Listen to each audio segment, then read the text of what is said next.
In my last camper build video, I left off with the two side benches having been built.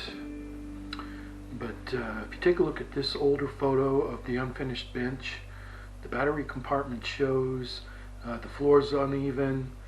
It's not a very efficient layout, and there's a lot of wasted space. So what I want to do is remove the batteries and dismantle the existing platform so I can install a floorboard similar to what I've got in this bench here next to the door.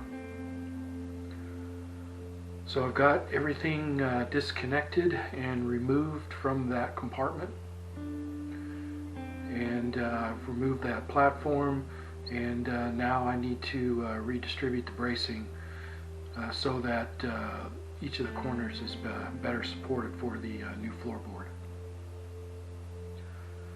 So here's the new floorboard. I've got that cut out and installed.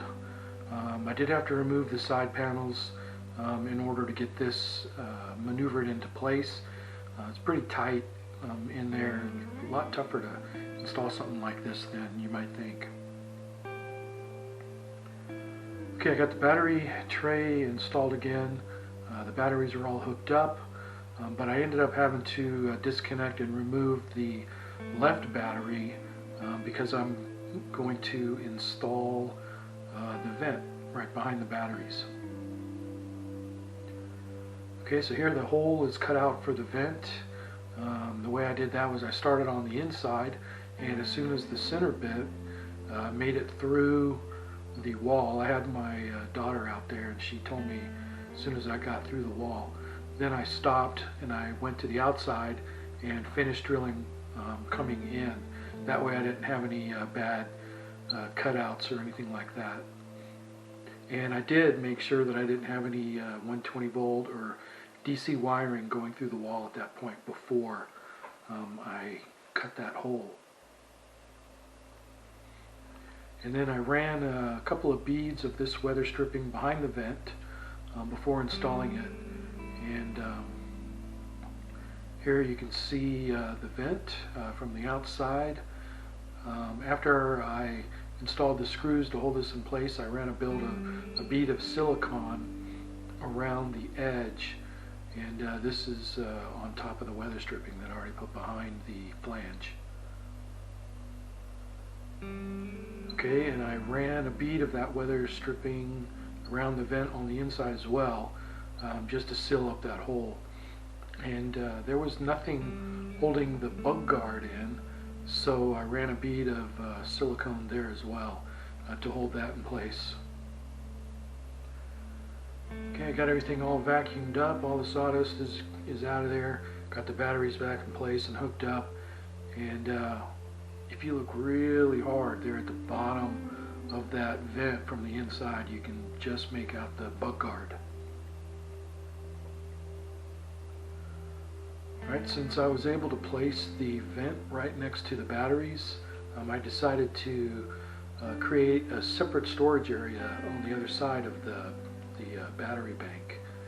And this would help me take better advantage of that new floorboard. So I'm starting to work on the wall here, and I took a piece of 2x2 and ripped it at the same angle as the roof or the ceiling, and that's so that it is level with the floor. Okay, I've got the bathroom wall up, and the bathroom area is 24 by 30. At least that's what it'll be once it's all closed in, and it seems a little bit tight, but I think it'll be plenty big enough. So this view gives you a better idea of the size of the bathroom, you know, looking at the floor area. So when I created the bench top, I forgot that I was going to be putting a wall up there, so I had to cut the top back a few inches in width. So I had to remove that in order to finish constructing the wall.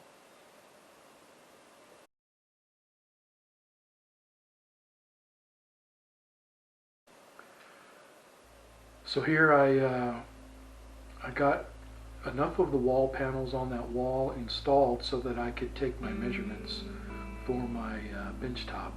And I got that all cut back and resized and retrimmed, and now it's sitting in place, and I think it's going to look pretty good. It's still not attached, it's just laying on top of the bench. Okay, so as soon as I finish up the bathroom wall, I'm going to create a little pantry area on the right side there where you see those weights. But next I'm going to be moving on to the bed area, and I had to drill 40 holes through the 3/4 inch platform, and the space between the top 2 rows and the bottom 3 rows, I couldn't drill there because that's where the bracing is underneath. I could probably get away with just having these holes drilled as is, but I'm going to cut a few slats out between some of the holes in the center just for better air circulation. Okay, so I've got those cut out, and then I took my hand router and I went around each of the holes and the slats, both on top and underneath, and I just wanted to make it so that it wouldn't snag on the mattress or any sheets or anything like that. Okay, I picked up a couple of piano hinges and cut them to length with a grinder wheel, and here I just got a couple of screws in, just enough so that I can test it out, and I opened it and closed it with no problems, so I just went ahead and finished installing that hinge. Okay, so here I've got the lid opened up, and you can kind of see where I've got the battery compartment on the right, and then I've got the left. I'm using that as a storage area, and right now I'm just got my shop vac in there. Okay, I've got the hinge installed on the other bench over by the door, and this one lifts up nicely as well. Alright, back on the wall for the bathroom area. It's going up pretty fast, but cutting and sanding, all of the edges does take a little bit of prep work. And here's a view from the other side, inside the bathroom area, and I'm starting to notice that putting up this wall blocks a lot of the light, so I'm probably going to have to add an additional light into the kitchenette area.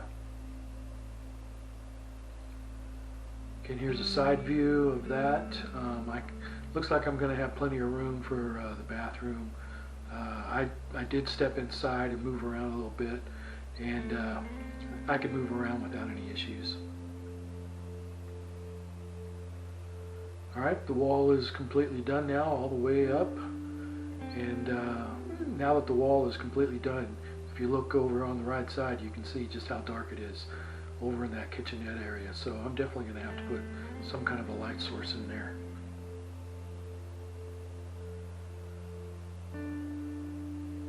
Alright, I'm still trying to figure out what I want to do to close up this right side, but this is just another view from inside the bathroom.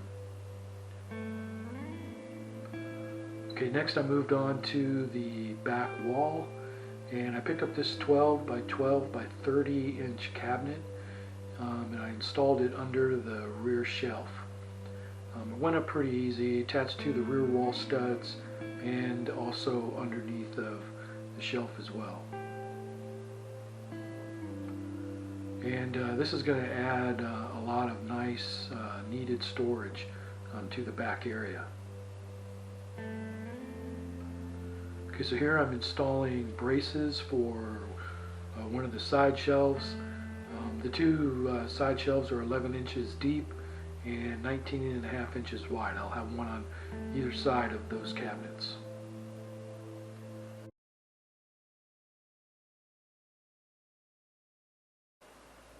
Okay, I've got that installed. I just cut out another scrap board similar to what I used for the floorboard, and I've got that setting up there on those braces. And I've got the left shelf braces installed as well, and both of those shelves are cut and installed. Alright, so I used some more weathered board to trim that out. Just cut it in place and then attached it to the side braces and also to my shelf. I think having that weathered board, it gives it a little bit of a lip to make sure that nothing is going to fall out, very easily. And I think it matches the shelf above it. Alright, both shelves are trimmed out now, and I took those weathered boards and I did round over the edges and sand it a little bit, just enough to knock down any rough edges, but I didn't want to remove too much of the patina, so this is what I came up with, and I did that on all of the shelves where I used the weathered board. Alright, so this is not the best angle, but here's a shot of the two clothes hangers that I got in place here. They're not installed yet, I've just got them held in place by pressure, but that'll give you an idea of what that's going to look like. Okay, and back over to the bathroom area, I've just got my portable composting toilet in there, and fits pretty nice, and I think that's going to be plenty of room. And when it's time to take a shower, I can just pull the portable toilet out and put something like this heavy-duty crate. Maybe I'll use that as a shower tub. It doesn't fit perfectly, so I'm probably going to end up building a shower tub for that area, but that'll give you an idea of what that tub will look like. Probably be similar in size, at least height. Alright, this is as far as I got in this video. The back of the camper is essentially done. The only thing left here is to install the trim in the corners and above the shelf and some of the other areas. And I also need to get some storage crates for underneath the bed. But other than that, this is pretty much done. That's what it's going to look like. So that's going to do it. So I'll talk to you guys later.